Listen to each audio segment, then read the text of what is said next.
Okay, update on the saffron journey. Um, where to start?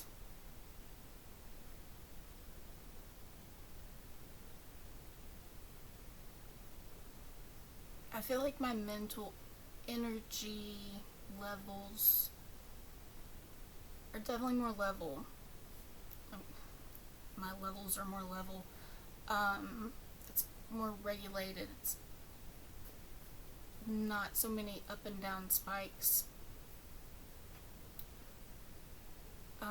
Which was the goal. Like, that's the whole reason I started supplementing with saffron, was because I wanted the dopamine to not be so wild doing its thing.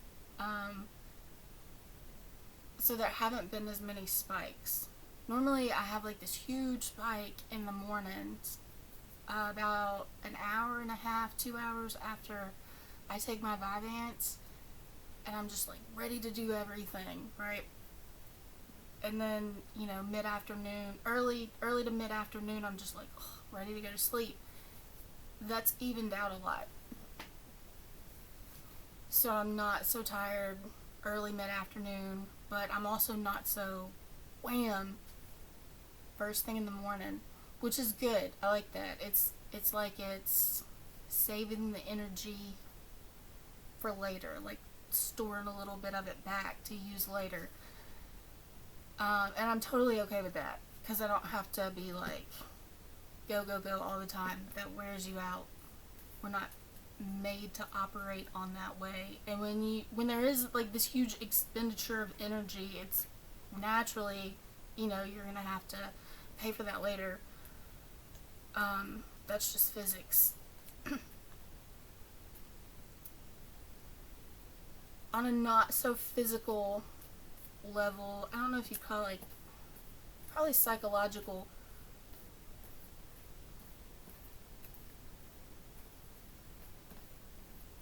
Also maybe like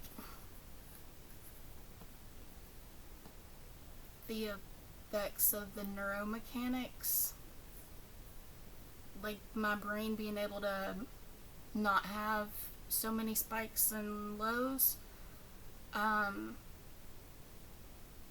There have been some psychological effects.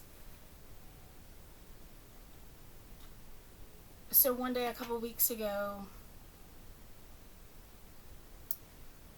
it was a big week. It was Teacher Appreciation Week at school, and I was sort of like in charge of putting everything together, or like the main helper with putting everything together. And my son also had a field trip out of town about 3 hours away, and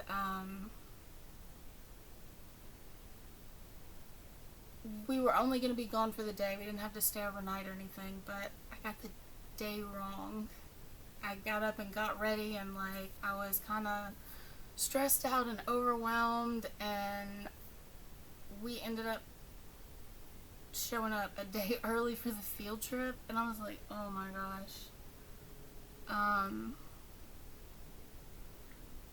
I'm also going through like a Pluto square. Transiting Pluto has started to, because it's in Aquarius and I have like everything in Scorpio, it's gonna square all of my Scorpio stuff.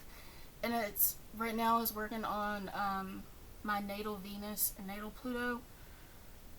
So the saffron thing and the Pluto thing are kind of like, those things are coinciding right now.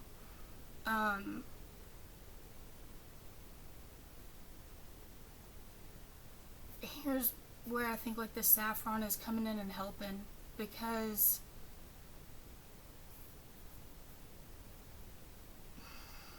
how do I put it?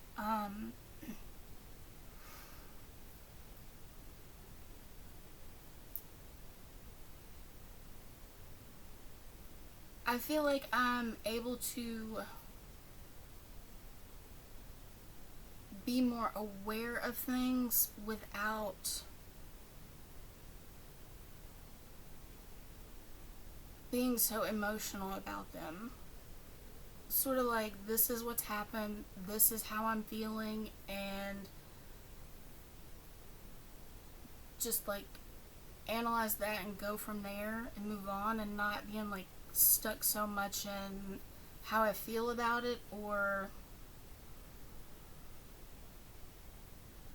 I don't know, it's just like flowing smoother. The emotions aren't, it's not that they aren't as strong, but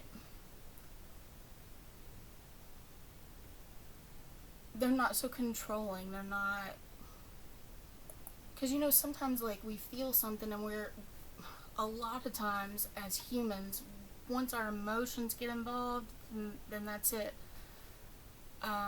It's hard to get past that. But it's been a lot easier for me to not just like, it's not like I'm looking at it from an outsider's perspective and I'm noticing the emotion I'm going on. It's just that the emotion isn't, it's not the only thing. It's not the most potent thing. Everything is more balanced. And that'll make more sense in a second when I tell you about what happened later on that day.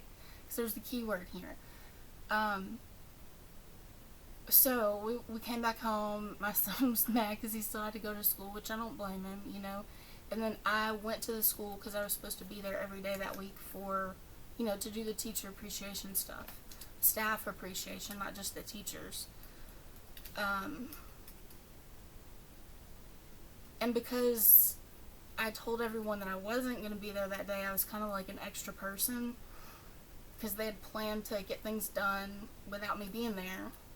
And at one point I felt not overlooked. I mean, overlooked in a way, but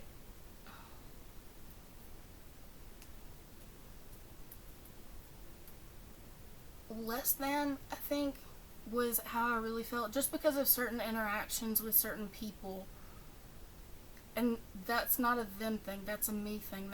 That's part of what Pluto is bringing up as it's going through this square with my natal planets, especially the Venus. The whole like less than feeling, the unworthiness,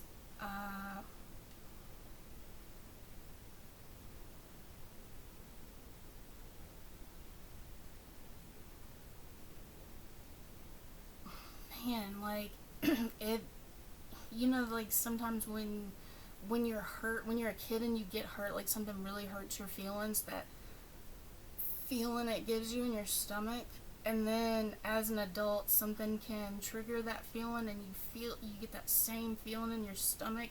It's like your chest, and it's just like, ugh. I felt that, but like I didn't sink into it. I didn't even, and this is crazy. So I was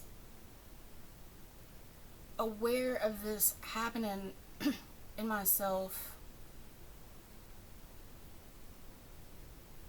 It's almost like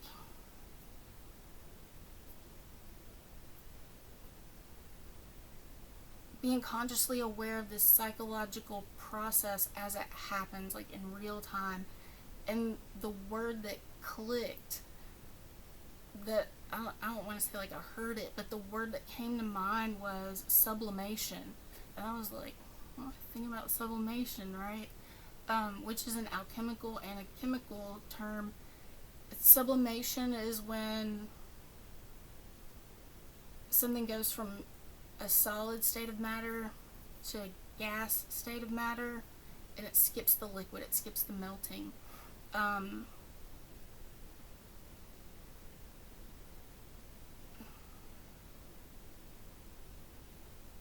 So it was like the thing that I was feeling in my body sort of skipped the emotional, like I didn't feel like I was drowning in this feeling. It skipped that altogether and went straight to the air part, where I could, like, if you're trying to like you look around and we see, right? We see through the air and our vision is clear. But then if you open your eyes underwater and you try to see, things are distorted. You can't see clearly because there's no air. Even if you're like, you hold up a glass of water and you try to look through it, there's some, you're not going to see it as clearly as if you were just looking straight into the air without the water. It allowed me to see what was going on with me and how I was feeling without the water distorting the vision, distorting my vision. And that feeling that you get in your stomach from, you know, like the childhood wounds. I'm not trying to like use all these trendy buzzwords or anything, but like where it comes from, that hurt, it went away. And I was able to think about it more logically, but also feel it.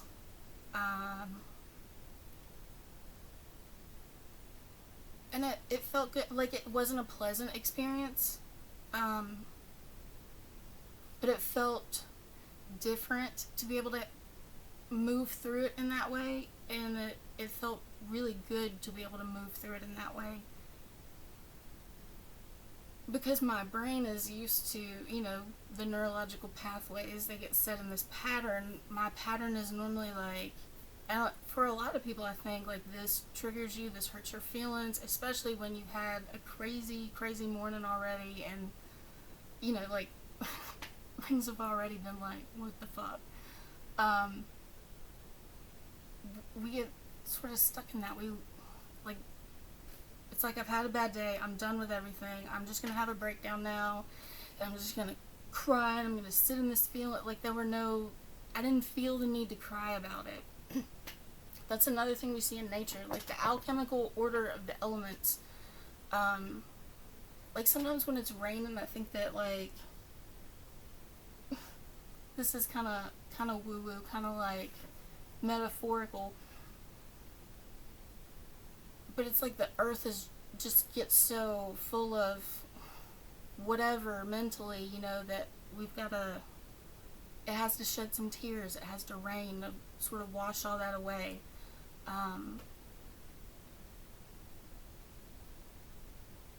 And then, like, it clears the air. You know, after the rain, the air smells so fresh and clean, and that's what the water does. But it's like, this time I didn't need to do that, you know. I'm not saying that we shouldn't need to do that. I'm just saying that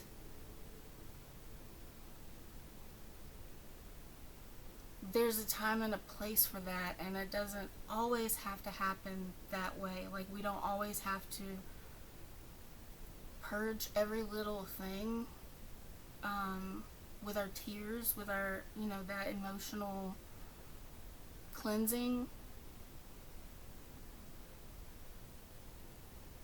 because things don't always have to bother us. If something bothers you, fine. Like, don't fight your natural process. But it was nice for me to not be as bothered by that.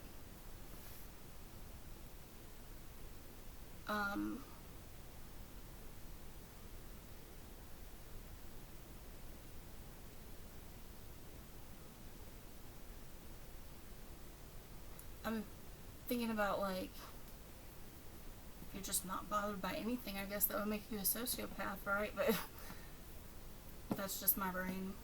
I don't think it's gonna get to that point.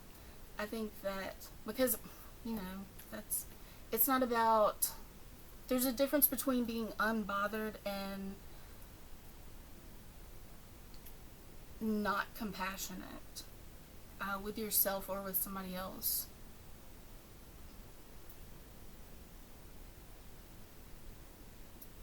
Yeah. Because I still understood what was going on. I still took care of what was going on. I took care of me, and I did the things I needed to do. But my vision and awareness, there was nothing in between my vision, my fire, and my awareness, my air. There was no water in between that to distort the relationship between the two. My vision and how I saw the situation and acted in the situation, because fire is also about, action and how we behave and things. So how I saw the situation and reacted to it, responded to it, and my awareness of it were much more cohesive. In the zodiac, fire and air are directly across from each other. They're in opposition to each other, but that's because that's how you balance one with the other. When there's too much fire, you balance it with air, you balance it with reason. Fire uses air, but needs air to build itself. If there's too much air, then the fire gets too big. If there's not enough air, then the fire gets too small. If you need to build your fire up, you give it a little more air. If you need to tone it down, you take away some air. If you've ever built a fire and used a fan or like you blow on the fire, you know what I'm talking about. So they balance each other in that way. They complement each other. You're supposed to use them together. They're directly connected to each other in a straight line. Oppositions get such a bad rep in astrology, and I think that puts a lot of people off because it's one of, maybe that, here goes my brain, maybe that was done intentionally so we wouldn't, maybe somebody put the word out there that, oppositions are bad, just because they didn't want people to really use them. I don't know. You know how I am with the whole, they are taking away our power and that kind of thing. They don't want us to be powerful. But I feel like the most powerful way you can balance yourself is with oppositions. If you're having a, whatever opposition. I'm also just started my Uranus opposition. Uranus has entered the sign of its opposition to my natal Uranus. It's not by degree direct, but I think one of the most powerful ways to work with an opposition is to go at it directly, to really use that.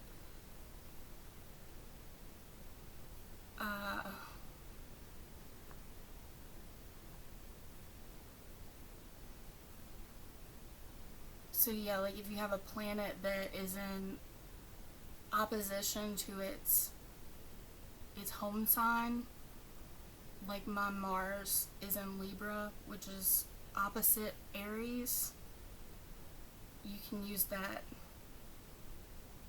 Libra energy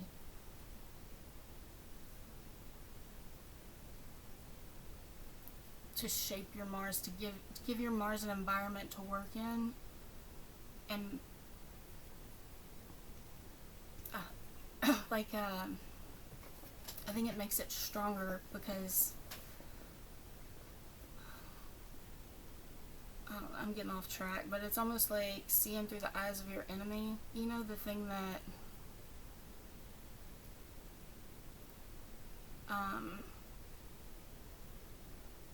if you can see the opposite perspective and understand the opposite perspective, then it makes your perspective stronger. It makes your position stronger to know what's going on directly opposite from you, kind of thing. So if you're aware of both of them, the fire and the air, and you work with them together, then it just creates this bridge.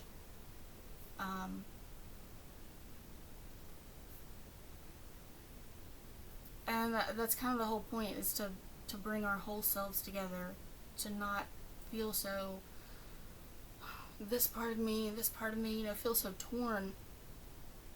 Because once you can bring yourself together, once you get your shit together, then it makes everything easier. It makes life easier. You can be less bothered by a lot of things.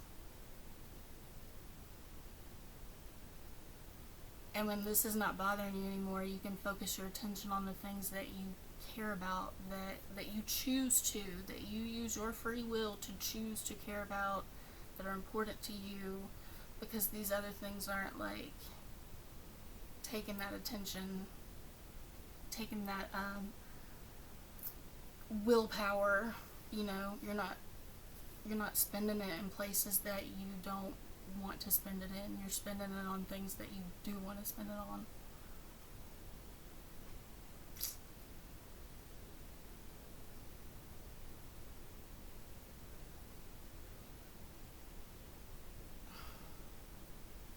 There's another thing that's been happening too, and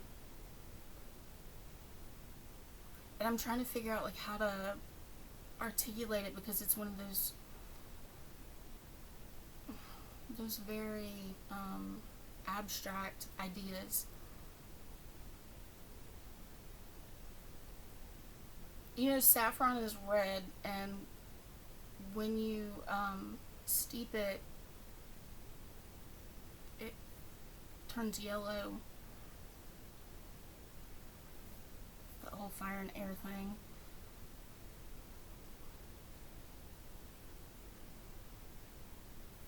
Air is our awareness, it's our attention.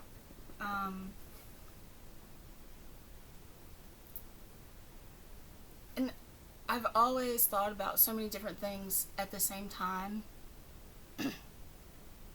That's part of why it takes me so long to complete work that I care about, because there's this part of it, and there's this part of it, and there's this part of it, and there's like the really big thing that I'm working on, and then there's other little components of that, and I always have trouble like separating the components from the whole. But I feel like I've gotten much better at that lately. I'm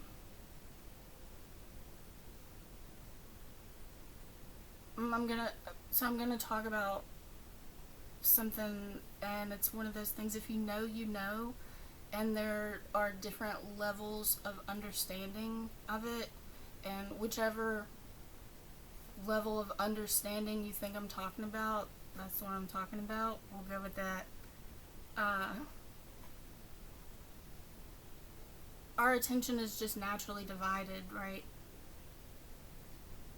Because we have to think about this, and we have to think about this. While we're driving, we're also thinking about, you know, this thing or that thing.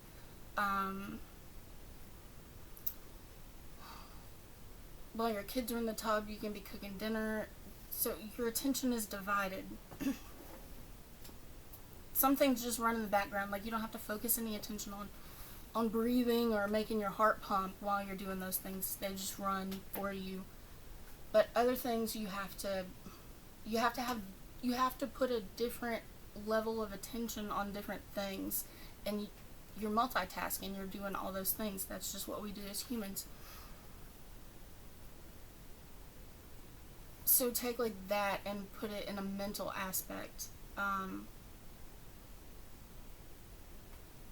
Like I said, I've got like the big thing that I'm working on, and then there are all the different components of those.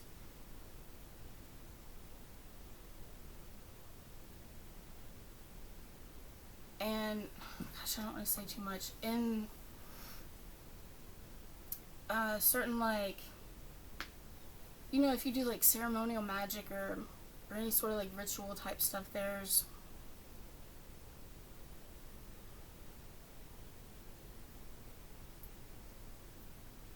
are practices that help you work with your attention and your awareness on different levels, I feel like it's gotten easier for me to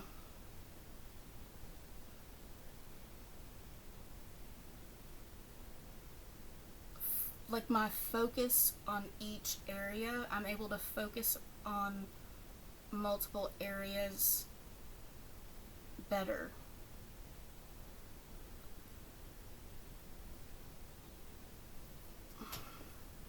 Like it's not so, how do I put it?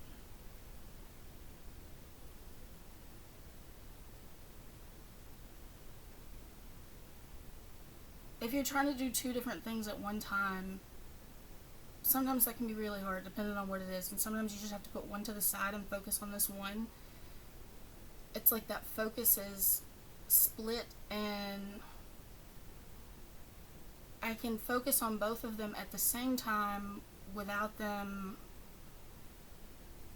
but there's a separation. Maybe that's the word I'm looking for. I'm able to separate my focus in different areas. See, I told you this, like, it's an abstract thing. It's hard to put into words. But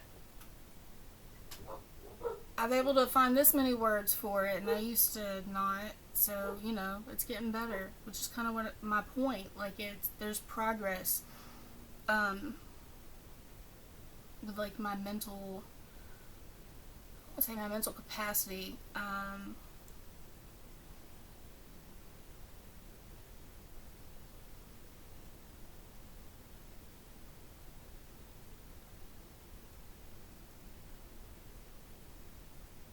It's like a mental workout. It's like I'm able to do more in the mental gym.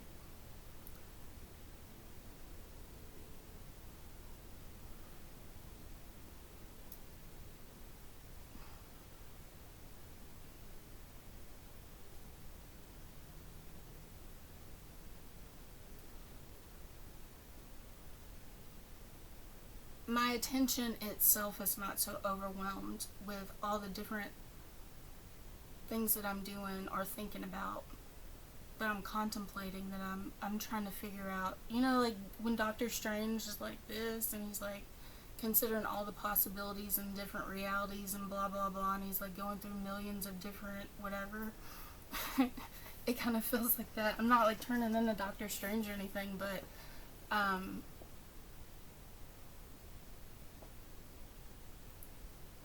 things aren't so muddled together. I don't know. I'll think of a better way to put it.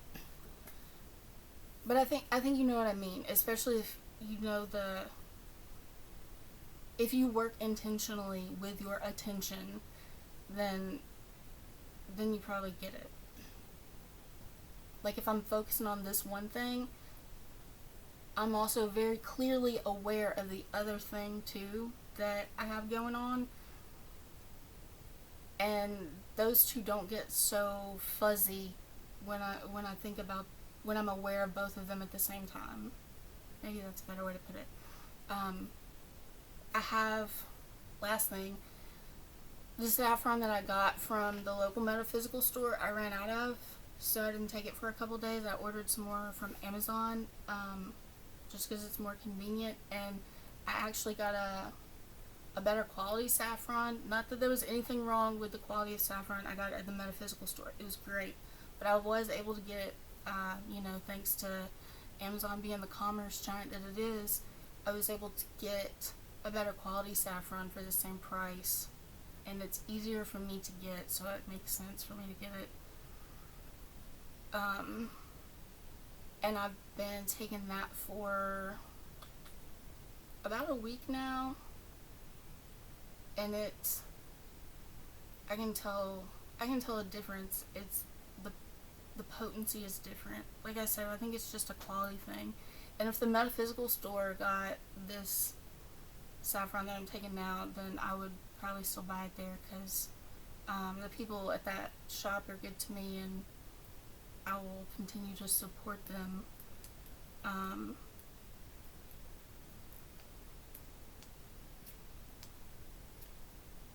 Yeah. So when I stopped taking it for a couple of days, I could tell sort of like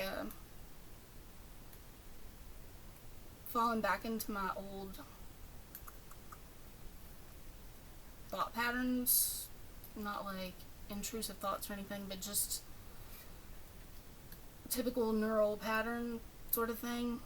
And then when I started taking it again after a couple days, I'm like, okay. I feel like the neuro, like I'm more, it's like,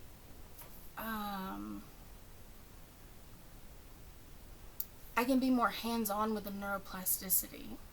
That's what it makes me feel like. Like if I want to move things this way, then I can move things this way, and there's not as much resistance from the old thought patterns or like the unhealthy ways of feeling about things or doing things or whatever. Like I'm more hands-on with the neuroplasticity. My brain is more malleable. I don't know. It's just when we try to change things about ourselves that are not good for us, when we, like, I don't like who this makes me be. I don't like how this makes me act. I don't like the person I am because of this thing. Maybe to go extreme with it, it's hard to, like, how do you get rid of that thing? What do you do about it? It feels like I'm able to do something about it a lot more easily now.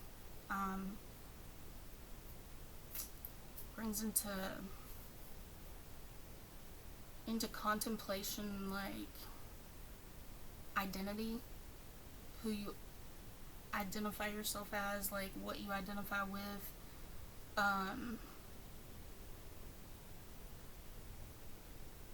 Not being so shaped by your identity, because you can be like whoever you want. Actually, really, you're not. We get so stuck on our identity and, oh well, I'm this or I'm that. I'm just quiet and not outspoken. But what is stopping you from being outspoken? Just those neural patterns. That's it. So while I'm not saying like, oh, I can just shape my little clay self into whatever now, boom, like that, like it's still a process, but it's much easier to do the things that I've been scared to do. It's much easier to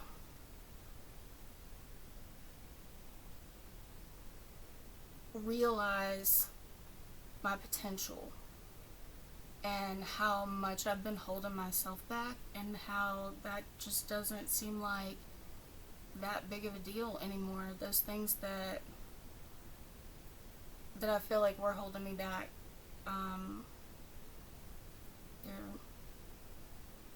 they're being sublimated, I guess. I don't know. They don't bother me as much. I'm becoming unbothered by them, so they're not issues like they used to be. This is my Saffron update, my Saffron Diaries update.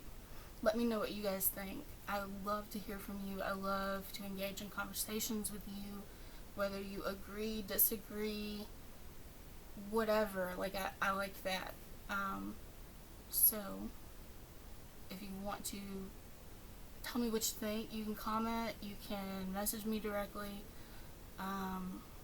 Yeah, that's what I got. Let me know if you guys are enjoying this, because I would do this anyways, just because I want to record this. I want to document it so it can help me later, so somebody else can learn something from it, like just as a data collection thing.